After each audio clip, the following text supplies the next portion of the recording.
जो अन्न दे वो अन्नदाता, जो धन दे वो धनदाता, लेकिन जो रक्त दे वो जीवन दाता। क्या आपने कभी ब्लड डोनेट किया है?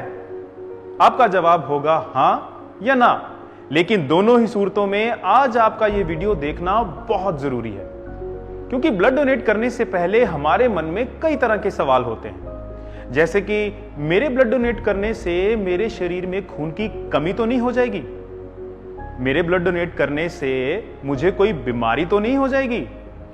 ब्लड डोनेट करने के बाद उस ब्लड का होता क्या है, उसे कहां रखा जाता है, कौन कौन से टेस्ट किए जाते हैं, और ब्लड बैंक से ब्लड लेते वक्त मुझे किन किन बातों का ध्यान रखना चाहिए? ब्लड सेंटर ओरी हॉस्पिटल आज आपको देगा आपके इन सारे सवालों का जवाब। और देखते हैं कि एक ब्लड बैंक कैसे काम करता है।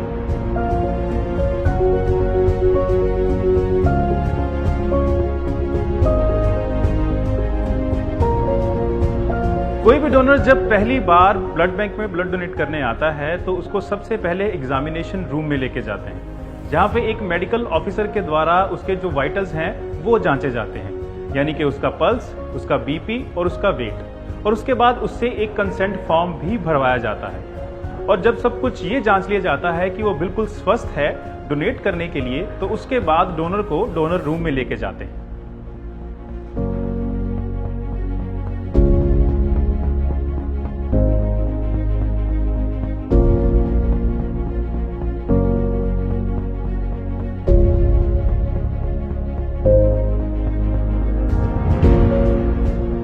तो हो गया आपका ब्लड डोनेशन? यस। अच्छा, कैसा रहा एक्सपीरियंस? बहुत बढ़िया एक्सपीरियंस था। फर्स्ट टाइम दिया आपने? फर्स्ट टाइम दिया है एंड स्टाफ बहुत कोऑपरेटिव था एंड मेरे को बहुत प्राउड फील हो रहा है कि मेरा ब्लड अब कहीं ना कहीं किसी के यूज आएगा। Very good, good luck and thank you. And अभी आप रिफ्रेशमेंट लीजिए। तो डोनर रूम में ब्लड डोनेट करने के बाद उसके बाद डोनर जाता है रिफ्रेशमेंट रूम में, जहां उसको रिफ्रेशमेंट दी जाती है और आधे घंटे की ऑब्जर्वेशन के बाद उसको घर भेज दिया जाता है। और इस सारे प्रोसेस के खत्म होने के बाद शुरू होता है टेस्टिंग का प्रोसेस।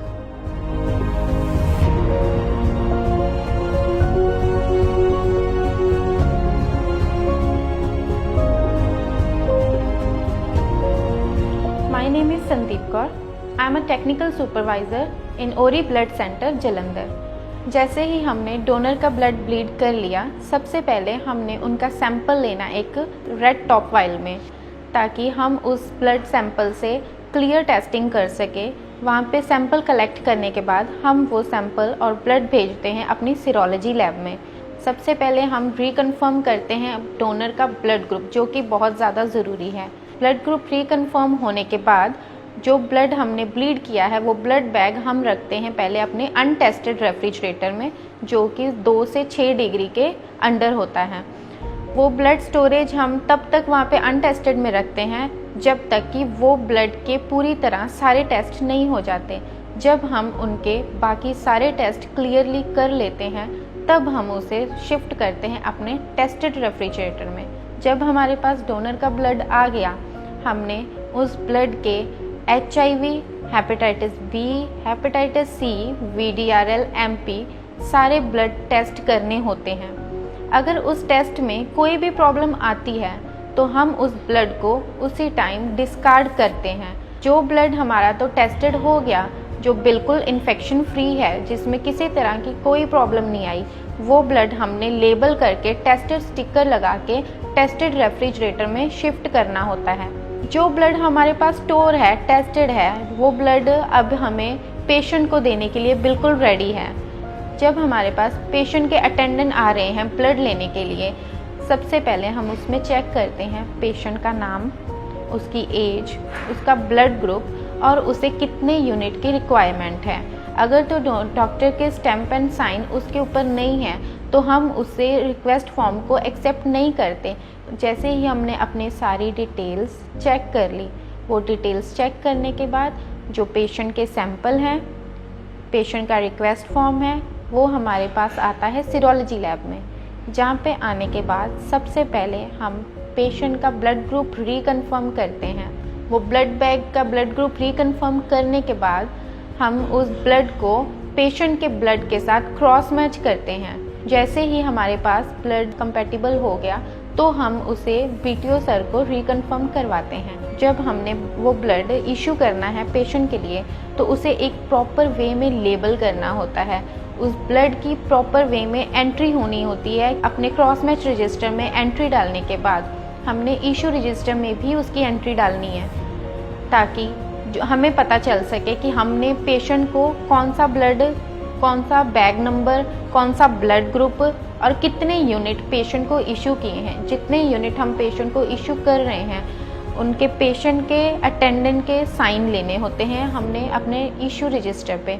जैसे ही हमारा टेस्टिंग और क्रॉस मैचिंग प्रोसेस कंप्लीट होता है तो हम वो जो ब्लड है वो पेशेंट के अटेंडेंट को हैंड ओवर कर देते हैं। सो यहीं पे ख़त्म होता है हमारा डोनेशन से लेके इशू तक का प्रोसेस। धन्यवाद।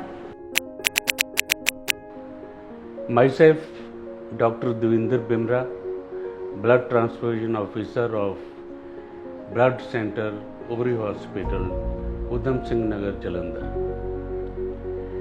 बड़े लोगों के दिमाग में एक बात आती है कि ब्लड बैंक आखिर है क्या। ब्लड बैंक एक तरह की संस्था है जहां पर जाकर आप ब्लड दे सकते हैं, जब आवश्यकता पड़े तो वहां जाकर ब्लड ले सकते हैं। यहाँ पर एलाइजा टेस्ट किए जाते थे, अब भी किए जाते हैं कई जगह, लेकिन हमारे यहाँ पर बिल्कुल नई मशीन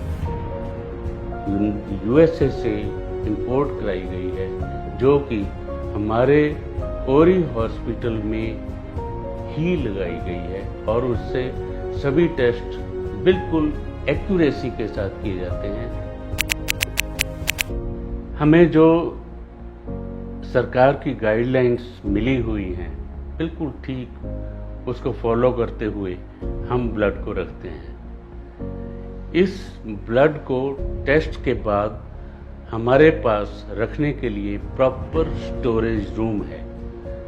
जैसा गवर्नमेंट ने हमें कहा है, जो टेम्परेचर उन्होंने बताया है उसके मुताबिक हमारे पास लेटेस्ट जो मशीनें हैं उसमें स्टोर किया जाता है।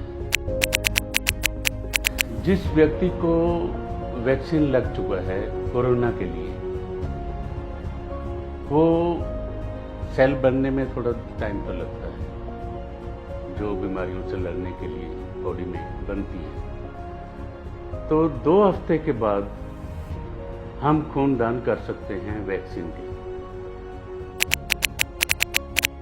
किसी भी मरीज का जो संबंधी है, जब वो ब्लड लेने आता है तो उसको क्या सावधानी बरतनी चाहिए। एक तो कि ब्लड कब डोनेट किया गया और ये कब तक चलेगा, मतलब date of donation and expiry date क्या है। मैं चाहूँगा कि आप जब इस ब्लड बैंक में या किसी और ब्लड बैंक में भी जाएं तो इन बातों का ख्याल रखें। मुझे आशा है कि जो भी मैंने आपको कहा है वो आप समझ गए होंगे। धन्यवाद। आइए अब उनसे मिलते हैं जिनके कंधों पर इस ब्लड बैंक का दारोमदार है, जो पिछले 3 दशकों से इस ब्लड बैंक को सक्सेसफुली रन कर रहे हैं। मिलते हैं मिस्टर माइकल ओरी से।